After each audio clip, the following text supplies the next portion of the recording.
Hey, Steven here. Welcome back to the Electric Scooter Guide. Today we got a budget hyper scooter. This is the all-new Yume Raptor 2. This is an amazing scooter for the price. The more I tested, the more I liked it. So stay a while and listen. Stay a while and listen. By the way, you can save a little bit of money by using our link down below in the description. But hold on to your wallets and purses for now, and be sure to watch the full unfiltered review before you make a purchasing decision. And no, we're not just riding this thing around town for half an hour and then reading some spec sheet back to you. We are timing the unboxing process, verifying the weight, measuring motor temperature, testing the loudness with a decibel meter, measuring the lux with a light meter, and even seeing how annoying this thing is to carry it around. And yeah, we're in the deep end of performance metrics, and you are watching Electric Scooter Guide, where we have tested over hundreds of electric scooters. And after doing this for years, we have learned that the spec sheets rarely tell the full story. So of course, we're doing all the basics for you guys, such as acceleration, top speed, braking, handling, hill climb, range testing, and best of all, real-world unfiltered ride impressions. My job is really to make sure that you can maximize every single dollar that you spend. Without further ado, let's get to it. Alright, let's unbox the Yume Raptor. Even unboxing has its metrics. We're always going to be timing how long it would take us to unbox and assemble the product, including cleanup. And we're going to be surfacing any difficulties through the cleanup process. Usually an electric scooter should take about 30 minutes. Let's get the timer started now. They're using a high quality, non-flaking foam. There's no odor, it doesn't flake anywhere, and is very protective of the scooter inside. Very nice. I feel like they may have overwrapped this. Way too many saran wraps. Little air pump, a caution warning. A little stim bag that's included. There is something in here though. There is a toolkit and a remote in here, and a harness, mirrors, phone holder, charger number 1, charger number 2. So this is one of the first scooters I've seen that includes 2 chargers by default. Some scooters you can upgrade to 2 chargers, so you can double up the speed when you need to. It's about 2 amps for each charger, so when you double up it's 4 amps. Very nice pamphlet, social media and links that you should know. Comes with the manual and contact us information, warranty card, and setup information. We're done with the box, so I'm gonna put the box away. The scooter is finally set up and I've verified that everything works. The total time is about 44 minutes.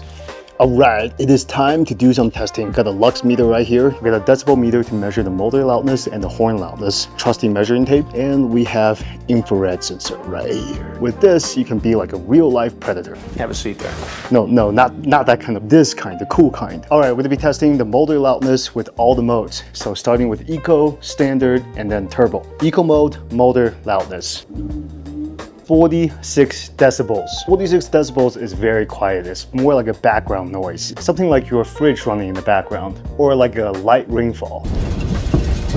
Standard mode, let's go. 58 decibels. 58 decibels is equivalent to a normal conversation that you would have with someone, such as my current volume right now. Turbo mode, let's go.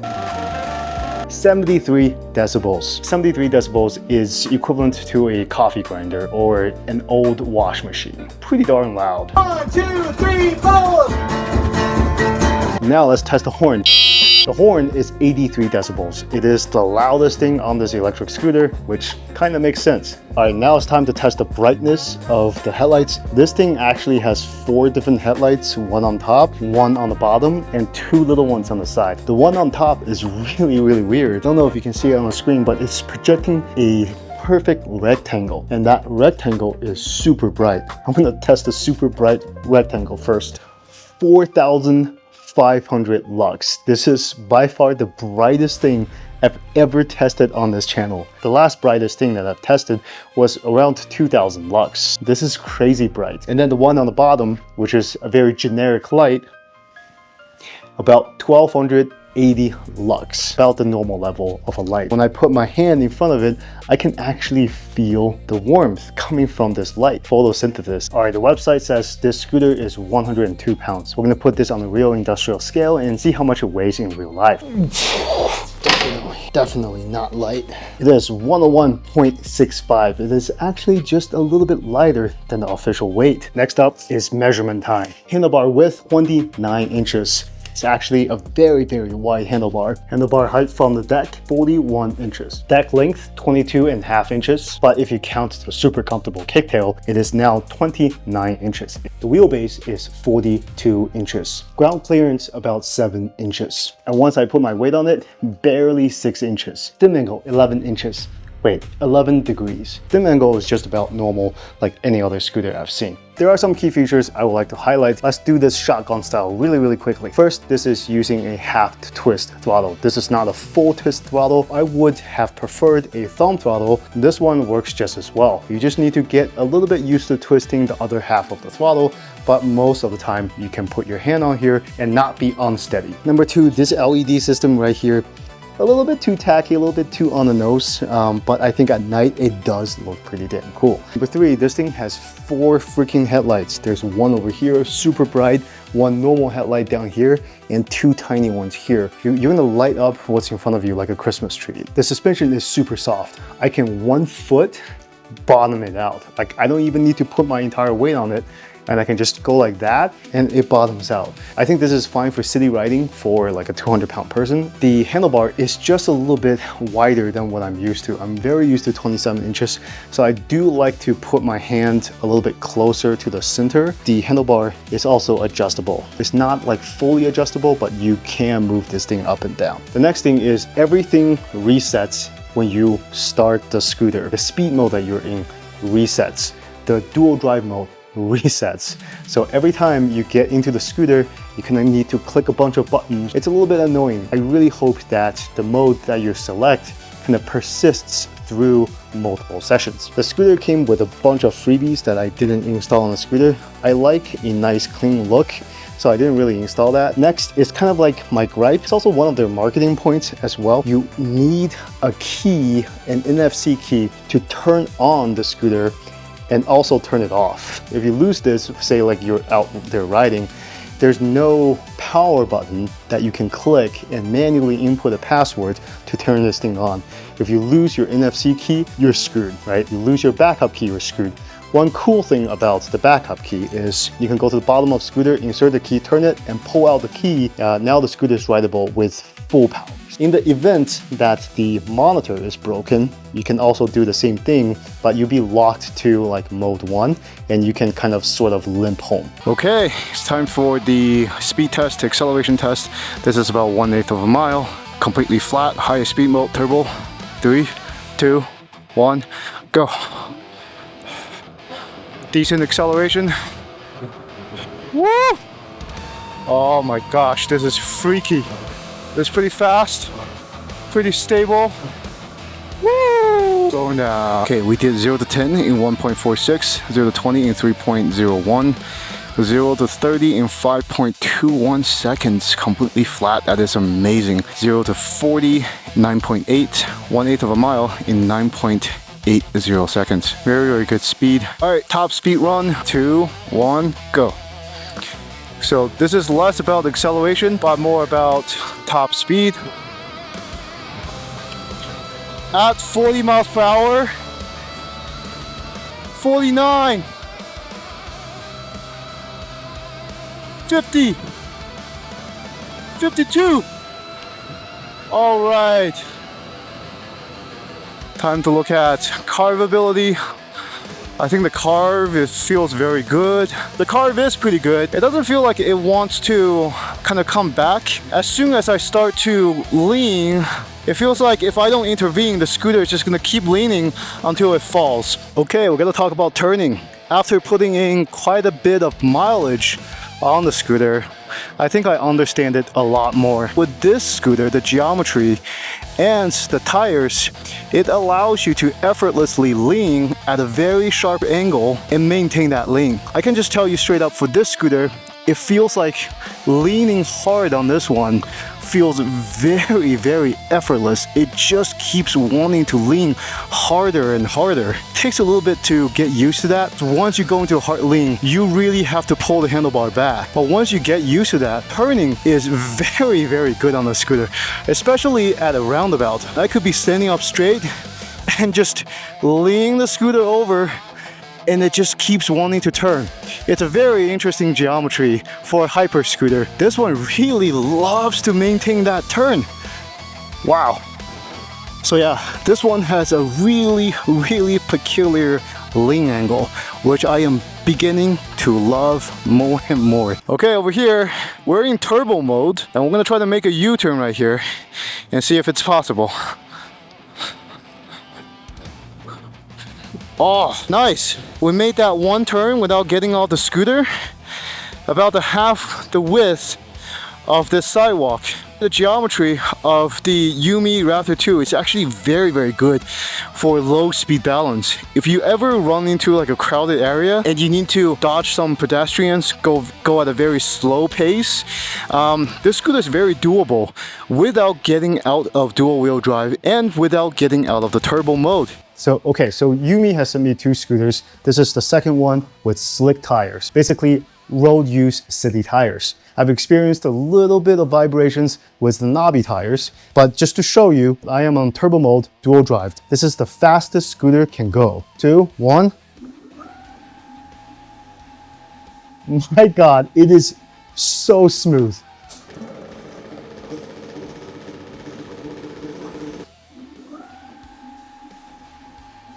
In fact, I'm going to go as far to say that this is the polar opposite of the knobby version, that I have never seen such a smooth scooter at such low vibrations when it's close to 60 miles per hour in free spin. So if you're like me, most of your commute is on city streets, get the slick tires and you're going to thank me later. Getting the right tires for the correct ride is so important, and it just showcases here. All right, so these are the slick tires. We're taking them out for a ride. 35, 38.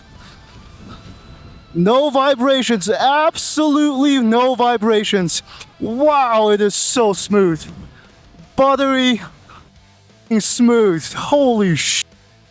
This is so smooth. Same suspension, but different tires. My goodness. This is so smooth. 40, 41. Coupled with the dampener, I feel 45. Very smooth, no vibrations, 0. Woo! Such a night and day difference between the knobby tires and the slicks. And they narrowed it down to the tires. They just said, hey, the tires are not really balanced. You know, they're knobby tires. So why don't you give the slicks a try? And they sent me a slick unit. My gosh, it is just the smoothest ride. I'm constantly going over 40 and it doesn't even feel like 40. I am in love with these slicks and the way that they tune the suspensions. It is so good. Oh man, this is so smooth. Coupled with the integrated dampener, my gosh, going at 40 is child's play. And this thing can hit 50. But from what I can tell, 0 vibrations, 0 wobbles, going up to 46, 47. All right, welcome to the scooter hill. This is a rather short hill, but pretty aggressive around where I live. We're just gonna see what the top speed is. This being a hyper scooter, it should not see any slowdown at all. 2, 1, go. 24, 25, 30 already, 34, 36, 37, still climbing. We're at the end of the hill. Woo! All right, this is absolutely crazy. There's no slowdown at all. All right, we're gonna be doing a few deceleration tests. That means we go up to 15 miles per hour and we slam on the brakes and we see how quickly it takes to stop us. First one took about 1.97 seconds and it's about 18.64 feet. This time it took about 0.88 seconds and it's about 10.81 feet. That is a very, very impressive stop. 15 to 0 in 1.01 seconds, 11.81 feet. Pretty darn good so far. These are 2-piston hydraulic disc brakes. In my testing, they stopped me roughly around like 1.1, 1.2 seconds from 15 miles per hour to a dead stop. The rotors are 160 millimeters, so I think this is more than enough for good everyday riding and even spirited riding. Alright, range test first checking. There's a total of 6 bars on the battery. I don't know if you can see it here. We used 1 bar and we have gone about 9 miles on the odometer. If this is actually the case, we can go about 40 miles going at my current pace, which is around 35 to 40 miles per hour. That is extremely fast. I'm basically following suburban traffic. I'm 210 pounds. Right now, today, it's about 50 to 60 degree day. A very cool day, very pleasant, virtually no wind at all. The elevation on the path that I'm doing, you're probably going to see about 400 feet elevation change. Let's keep going until we burn down all the battery. This is going to be a long day. Alright, range test checking. Just had 2 bars drop and now we're at 12.3 miles. So it's definitely being super optimistic. Okay, 50% battery. We're looking at 20 miles, exactly 20 miles. And I've been going at 35 miles per hour with bursts of 45s. Okay, we're doing low battery acceleration test. We're at 50.4 volts. It looks like we have 2 bars of battery left. At 2, 1, go. Oh, still very punchy. Woo! 35. Still going up to 40. Woo! Very, very impressive, especially considering that it's just 2 bars left out of 6 bars. Alright, this is the end of the range test. We're at 29.1 miles and the scooter is basically just crawling right now. So I'm just gonna call it 29.1 miles. Really, really good considering that I was going 35 to 40 miles per hour the entire time. Considering it has a 30 amp hour battery at only $1,500, this makes it one of the longest range electric scooters I've tested. Most scooters around this range only last about 20 miles or less. If you are a little bit slower, if you use one-wheel drive, if you're a little bit lightweight than me, you can easily do like 40 to 50 miles of range with 0 issues. Ride safe and be protected. Wear a dot helmet. This is the Alpinestars SuperTech M10 helmet. Very good for the summer. Has a lot of airflow. It is DOT and ECE approved, so very, very safe. So after all the testing, is the Yume Raptor 2 actually worth it? The Yume Raptor 2 really stands out in range, acceleration, and turning. The Raptor 2 can go up to 53 miles per hour easily, and is one of the few scooters in this price range that can actually do it. Aside from that, the Raptor 2 comes with app control, 4 front headlights, super comfortable kicktail for a performance scooter, adjustable handlebar height, backup key ignition, and a full-color LCD display. It also has a very good low-speed balance and ergonomics, as well as powerful, snappy hydraulic brakes. I would say what you get is pretty darn good. If you want to check the current pricing on the Raptor 2 or support the channel, please be sure to use our link down in the description. Scan the QR code on the screen, wherever it is. Could be on my face, could be on my feet. That support is what keeps us alive in this economy and motivates me to wake up every morning to do the test for you. Yes, so yes, use that link down below. And oh yes, I got sent this scooter for free, and this obviously is a sponsored video. But 100% of my feedback for you guys are genuine, and I do not hold back. You can also find a full written review and all of the raw testing data over at electricscooterguide.com. If there are any other tests that interest you that we're currently not doing right now, please sound off down below and we'll include it in future reviews. That's it for this one. I'll see you guys on the next one. Steven out.